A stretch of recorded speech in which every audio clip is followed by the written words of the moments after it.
I didn't necessarily have any symptoms. I had just gone to the doctor for an annual physical. It has no symptoms.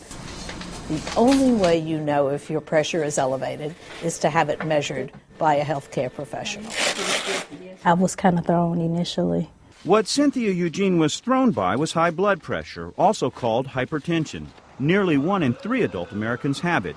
Many don't know it. African Americans are especially at risk.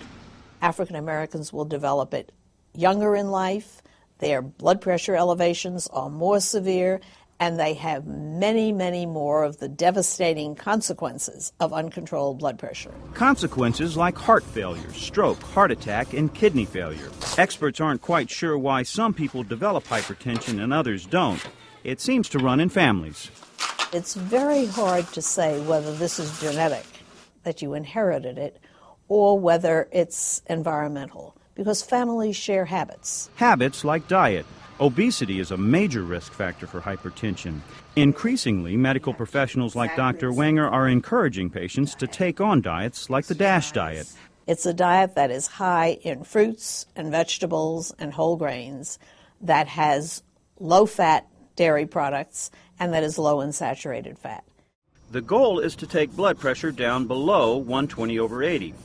The first number is called the systolic reading and represents the pressure the heart generates when it beats. The bottom number is the diastolic pressure, which measures the pressure in your vessels when the heart is at rest. A person is said to be hypertensive when those numbers rise to 140/90. At that point, doctors are likely to prescribe drugs to help get readings out of the danger zone. Readings between ideal and hypertensive are called prehypertensive. Experts believe people in this category can gain considerable benefit from making lifestyle changes, like exercising, quitting smoking, and eating right, including limiting salt intake.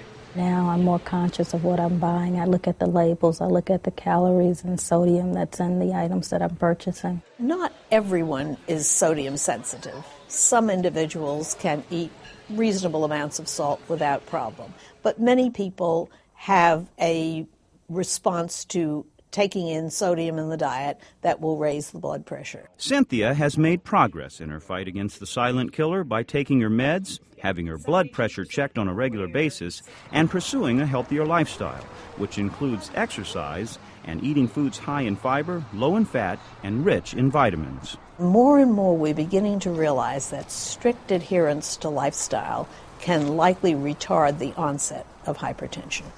For WebMD, I'm Damon Mahart.